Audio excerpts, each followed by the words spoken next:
Good-looking, healthy, clever. A beautiful bride. She thinks she's in love with Ken. Intelligent, gifted, certainly old enough to get married, to know his own mind. He thinks he's in love with Winnie. He likes her vivaciousness, but he doesn't realize it can't be bottled up and controlled. She likes his air of distinction, but she wants him to accept her taste. He likes her simplicity, but he wants her to be sophisticated and understand his complexities at the same time. She likes his romantic moodiness, but she wants him to be a steady provider, too. He likes her maternal qualities, but is not prepared to give up his freedom to really enjoy them. He likes her efficient practicality, but he doesn't want to have his wings clipped, so he is down to earth along with her. She likes the idea of going to live with him in a new community, but she wants the people there to be like her own neighbors. You're watching a film made in 1950 to help Americans with the subject of divorce, that they could think about it while they were married or before they were married to prevent divorce. I get a lot of comments on my YouTube channel about divorce. People who feel that the 1960s created divorce and that Americans weren't getting divorced before that time. That's not quite true. So I have the facts here before I show you the rest of this incredible film. Just listen to this. 1929, year of the Depression, 1 in 5 Americans who are married gets divorced. 1939, right before World War II, the same. 1946, almost 40%, goes way up, of Americans get divorced. 1950, the year of this film, 1 in 4, 500,000 people get divorced. 1979, 60s is over, the generation is going into society. Almost 1 in 2 Americans got divorced. That's the high. So since 1988, it's pretty much been stable. 39% of Americans who are married get divorced. And here's a few more things before you watch the rest of the film. What is the state most likely to have people stay married? North Dakota. Interesting. Cold. What is the state least likely to have people stay married? Highest percentage of divorce. Nevada. I'm not sure that's because of Las Vegas or whatever. One more thing. What age group is rising right now in terms of the percentage of divorce? Over 50. I'm over 50. I'm married, but I ain't intending to get divorced. What did they do back in 1950? Take a look. In 1 year in the United States, there are about 500,000 divorces. There's about 1 million men and women who look for lifelong happiness with each other admit that they had not found it. It means many thousands of children who need the security of a home and parents lose it. It means that for every 4 couples who get married, 1 is divorced. It means that with every passing year, more American marriages face the probability of failure. Perhaps it means that the basic reasons for these divorces preceded the marriages. Why did this charming couple wind up in court?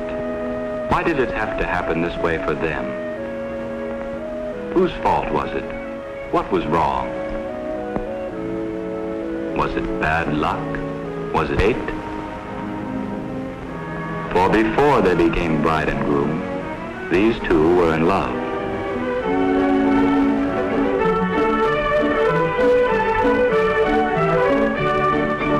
Did you ever see such a day, Ken? Grandma used to say it's so healthy around here they had to shoot a man to start a graveyard. They say Johnny Appleseed went by this way. Winnie, you've opened up a whole new world for me. Oh, Ken, the ring. You squeezed so hard.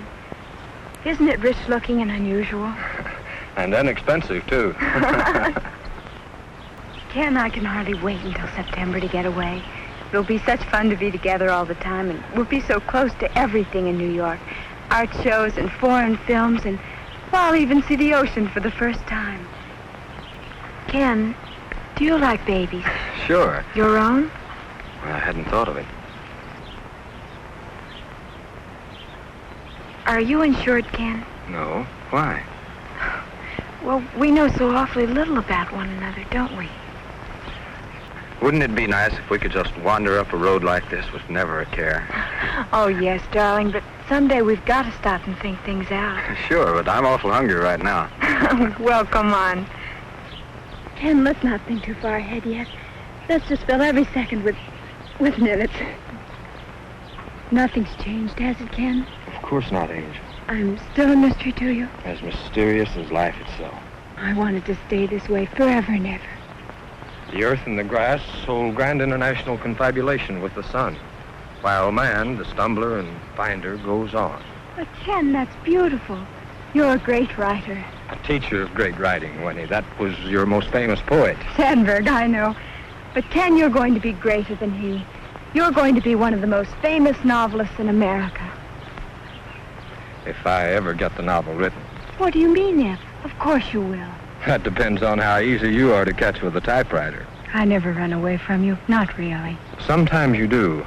I think I've caught the way you talk or feel, but when I try to put the words on paper, they don't ring true. I realize that I don't know you well enough to recreate you. You will, Ken. I have all the faith in the world in you. You know, when you're 100, I'll be 105. I want to die before you do, Ken. Blue eyes say, love me or I die. Brown eyes say, love me or I kill you.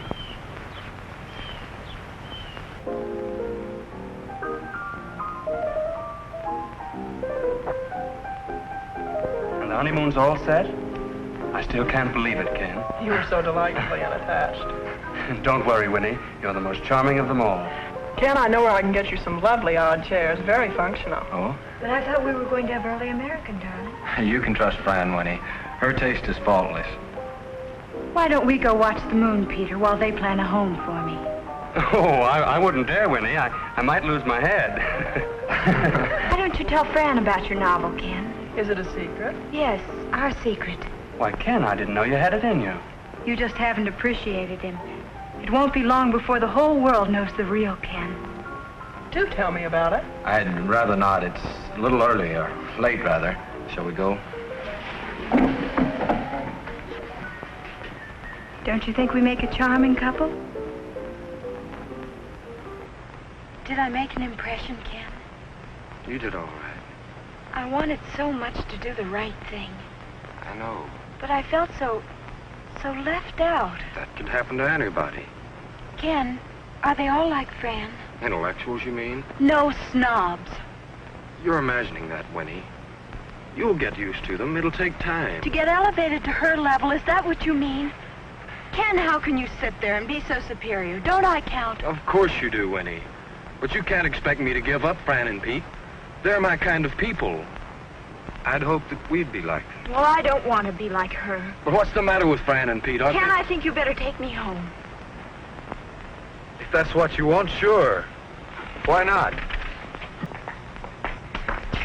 Look, darling, hasn't this gone a little too far? It certainly has. But you can't expect me to be any different from what I am. Don't you expect to change, even a little? After all, I've been giving up everything in the world for you. But what if I don't write that novel? Ken, you don't seem to realize yourself how good you are. No wonder Peter But said I've what never he did. had anything published. You're being unfair. Why? Because I want you to be famous? Ken, you don't realize how exciting a writer's life can be. There's no greater thrill in the world. Can't you be just a college professor's wife? Isn't that enough? And play ghost to your Hamlet. Oh, no, I'm not going to sit at home with the four walls and count pennies or alter myself to suit your friend's taste. Winnie, I love you. And I love you, Ken. But I'm not going to let you change me. You're not going to change me either. I've got to feel free to be myself even after we're married. Well, that goes for me, too.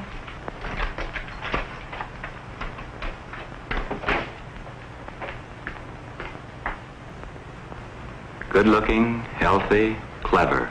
A beautiful bride. She thinks she's in love with Ken. Intelligent, gifted, certainly old enough to get married, to know his own mind. He thinks he's in love with Winnie. He likes her vivaciousness, but he doesn't realize it can't be bottled up and controlled. She likes his air of distinction, but she wants him to accept her taste. He likes her simplicity, but he wants her to be sophisticated and understand his complexities at the same time. She likes his romantic moodiness, but she wants him to be a steady provider, too. He likes her maternal qualities, but is not prepared to give up his freedom to really enjoy them. He likes her efficient practicality, but he doesn't want to have his wings clipped, so he is down to earth along with her. She likes the idea of going to live with him in a new community, but she wants the people there to be like her own neighbors. She likes almost everything she knows about him, but lots of what she knows is in her own imagination. He's willing to promise the world, but he is probably unable to give even himself. What a lovely picture this bride and groom make. They might have found each other, but instead they have remained strangers. Each is a dream in the other's mind. They don't want to accept each other as they really are. They would rather change each other to satisfy their own ambitions. That's why they are doomed to fail.